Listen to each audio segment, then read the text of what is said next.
આજે માનનીય મુખ્યમંત્રીશ્રીને મેં આજે એક લેખિત રજૂઆત કરવામાં આવી છે, જેની અંદર અમારા બોટાદ જિલ્લાના જે તળાવો છે, ડેમો છે અને કેનાલો છે એને તાત્કાલિક અસરથી સૌની યોજના અંતર્ગત ભરવામાં આવે, જેથી કરીને મારા બોટાદ જિલ્લાના ખેડૂતોએ જે ચોમાસાનું આગોતરું વાવેતર કરી અને પોતાનો પાક અત્યારે વાવ્યો છે અને વરસાદ ખેંચાતા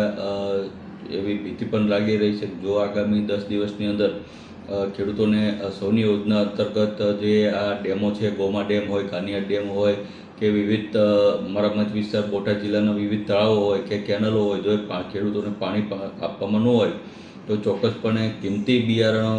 બળી જવાની શક્યતા છે. તો આજે માનનીય મુખ્યમંત્રીશ્રીને એક લેખિત મેં પત્ર લખીને માગણી કરી છે કે તાત્કાલિક અસરથી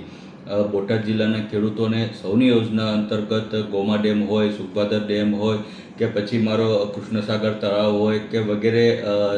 કેનલો હોય, તાત્કાલિક અસરથી સૌની યોજના અંતર્ગત ભરવામાં આવે, સાથોસાથ કેનલને પણ પાણી આપવામાં આવે તેવી એક લેખિત માગણી કરી છે.